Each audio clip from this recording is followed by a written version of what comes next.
knock these buildings down, we'll hear all of us soon. That firefighter with President Bush was Bob Beckwith, a retired fighter from Baldwin, New York. And Mr. Beckwith joins us now live in our studios. Welcome. Good to see you. Thanks for being with us. Thank you. I think that much of America, as they watched the president with his arm around your shoulder, cried and cheered at the same time. What was it like? It was, well, when I got the president up on the truck, and I was very honored that I was there. I bet you were. It was really something. It looked like a really emotional moment for you and for all the folks down there. Yeah, it was very. It was an uplift for all the people there, all the guys, all the firemen, the cops, the Port Authority guys, and the steel workers. I tell you, everybody chipped in. Everybody worked hard. It was something else. You were with the fire department for New York City for 30 years. Is that right? Yes.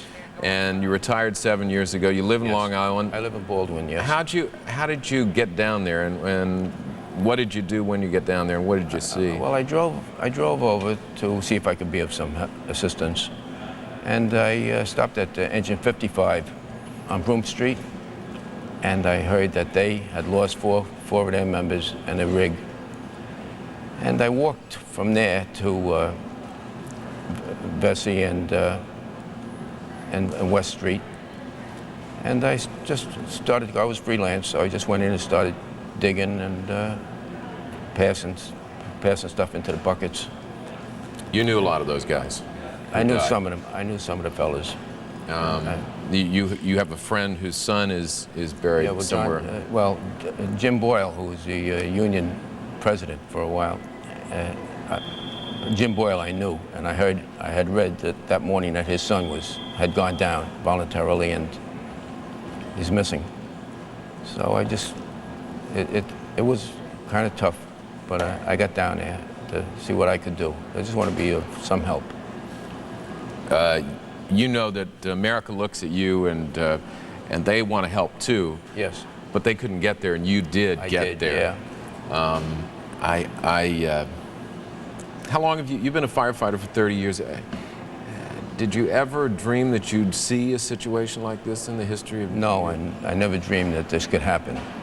And so many firefighters, it's mind-boggling. You know, when they pull out the wreckage of that fire truck, you see that they must have been right underneath. And we hear the stories of these guys that charged up into the World Trade Center as the people went down. Yes. They had to know they were going to die. I mean, they had to know that while they were going to try to save people, that they were going into the worst danger. They did, but nobody expected what happened, the collapse. Nobody.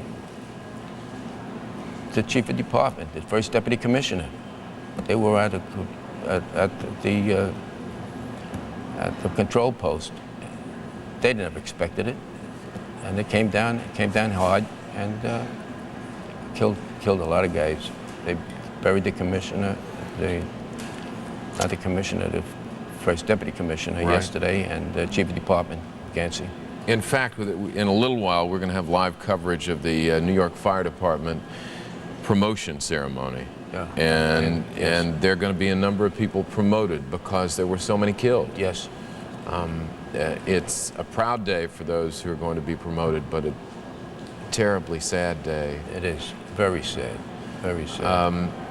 You were standing there next to the president. You don't want me to call you a hero, and I'm not, but I know that Americans want to thank you, and we thank you for what you've done down there and what you did every day for 30 years in the city of New York.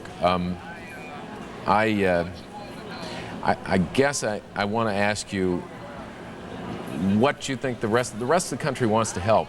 They want to do something for you. What can they do besides send their prayers and good wishes? They can give donations to the firefighter widows, and to everybody, not only the firefighters. There was the Port Authority guys, police, construction workers down there inside the buildings. Everybody needs something. need some help, some sort of help. So donations, because we have a lot of people, I understand, coming down for voluntary work, for digging and moving the rubbish. You know, it was symbolic. When you stood there next to the president, you were put in a position you probably don't like to be in, which is in front of the TV camera. I didn't even know it. You didn't even know the TV camera was down there? I didn't see them. They were a block away. I didn't know it. But then you end up on the front page of newspapers. And I listened to the president. Let's listen to him just for a second there. I want you all to know, it can't go any louder. I want you all to know that America today is on bended knee in prayer for the people whose lives were lost here, for the workers who work here, for the families who mourn. This nation stands with the good people of New York City and New Jersey and Connecticut as we mourn the loss of thousands of our citizens. I can hear you.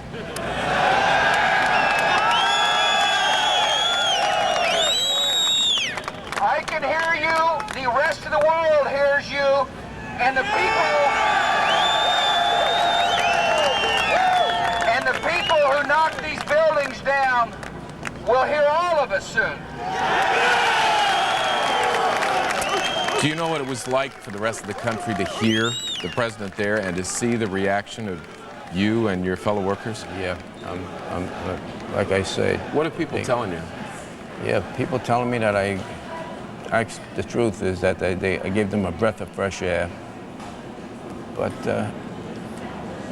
they needed something, and I'm surprised that it was me that was able to do this. It wasn't, I mean, it wasn't just... I didn't do anything, you know. I'm sure you did. Sure you did. You play it down, you downplay it. Yeah, we heard the FEMA director say yesterday, through his tears at the Pentagon, that the people of the United States ought to shake the hand of every firefighter, police officer in this country and thank them for the work that they do, that they don't get paid enough and they don't get enough recognition. And so you become kind of a symbol. You know that. The people know. The people know. They really do. They know that the fire department is in there doing it. They know. And we work right alongside of the Port Authority cops and police. And the steel workers, I tell you. Tell me. They're really. What are they doing down there? They're burning. They have their torches and they're cutting the steel beams. They're non-stop, these guys. They're climbing up there. They're getting in. They're doing everything. And the crane operators are in there. The bulldozer guys, they're in there. And of course, everybody wants to move, and they can't move fast enough. They can't move fast enough. They want to find somebody alive. Were you down there when they found some of the people who were buried in? No. We worked. We didn't get anybody alive that day. No need. But I mean, we've seen the pictures. You can see it right there. Those folks are still down there. Yes. I mean, how long are their shifts? Or if they work 12 hours and come back? Yeah, 12 hours and come back, and then they're off, and then they go back to the firehouses, and for 24, they work at 24s, 24 on, 24 off. Then their shifts come back, then they come back again. After a rest, they start right in again. You know, we have some pictures also of the memorial at firehouses, and the other twin towers of New York, fire and police. Yeah. It must make you proud that you're part. Yes, it does. I mean, we talked about recognition. You don't want recognition, but proud that the country is saluting you for what you've done, what you continue to do. Yes. How'd you get lucky enough to stand next to the president that day? It just happened. He just walked. I was there. He walked up and he put his arm around you. No, I was there first. Yeah. I heard the president was there. The crane operators had just taken his pumper out that was covered with debris, and taken it out to Vesey and West, right across the street from the headquarters that they had set up there. And they, I said, I can't see the president. So I went over and I stood on the back of the rig. And I'm looking around, and this Secret Service guy comes over, and he starts throwing a couple of bricks off the truck. And he said, is this 30? I said, yeah. He says, bounce up and down on it for me. I bounced up and down on it. And he said, okay, well, somebody's coming over. He didn't tell me the president's coming over. He told me somebody's coming over here. You help him up, and you come down. When he gets up there, you come down. I said, okay. Well, who comes around the corner but the president? Bush. And I saw him. I picked him up. I said, are you okay? Everything all right here? And he said, yeah. I said, okay. And I started to get off. He said, where you going? He says, come back here. He puts his arm around my shoulder. I said, uh-oh.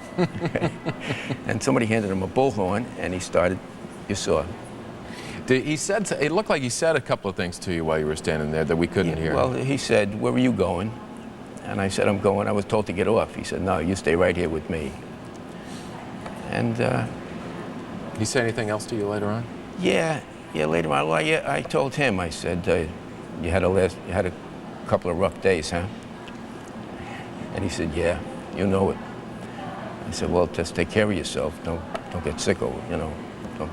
Don't let the big guy get sick. You know, there were people who were worried about the president coming to New York, and we were trying to explain over the air what it meant to people in the city of New York to have him come there. Yes. What did it mean to you?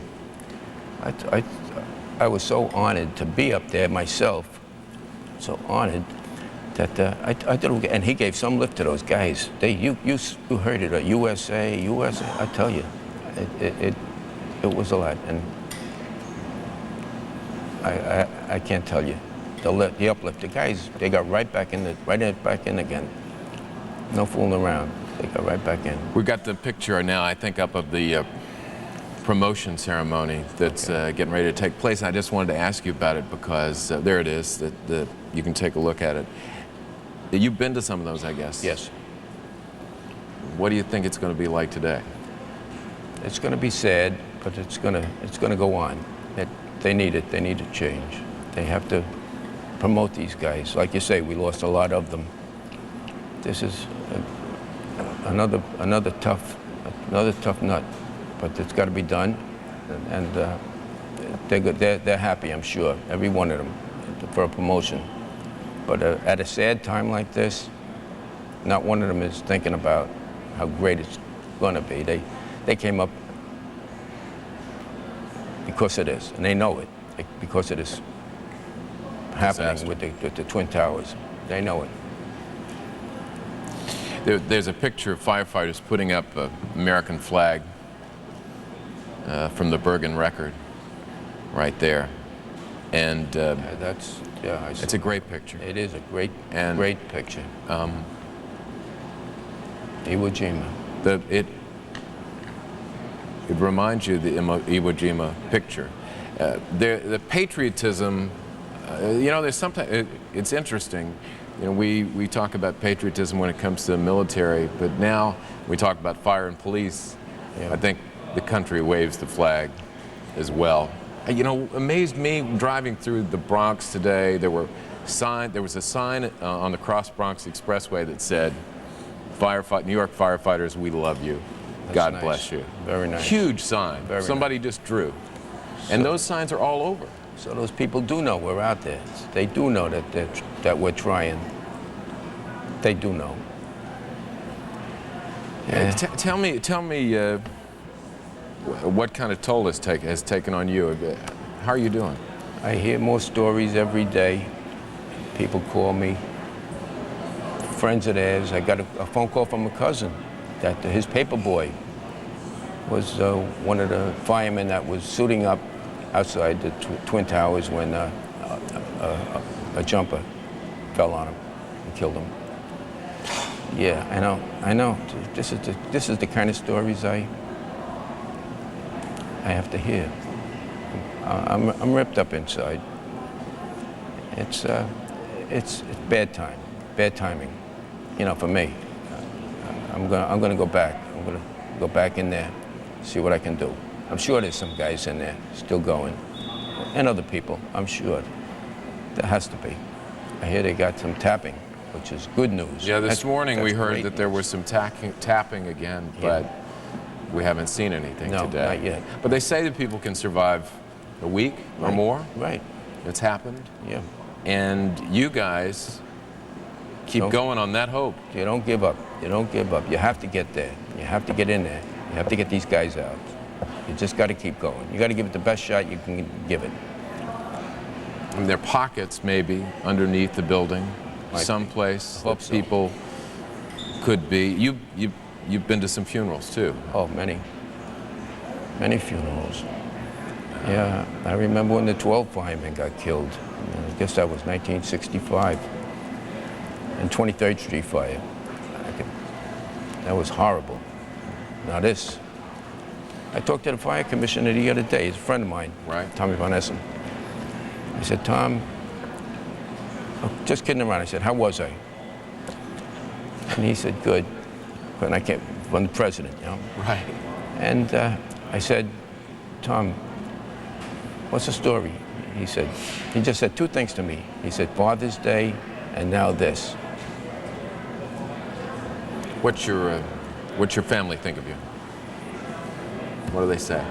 They say they're proud. I get phone calls from them all over. They call me up, my grandchildren out. I get a lot of phone calls that they're proud. I think that the other thing that Mayor Giuliani said today, as I watched, was this city's going to get back to normal and Yes. Bury those who died and try to move ahead and Yes. move forward. And one of the ways they move forward is to volunteer for the work. They've had so many volunteers downtown, they had to turn people away now. Yes, I understand that. They can't use any more volunteers. They've had so many things donated, they can't Right. use them.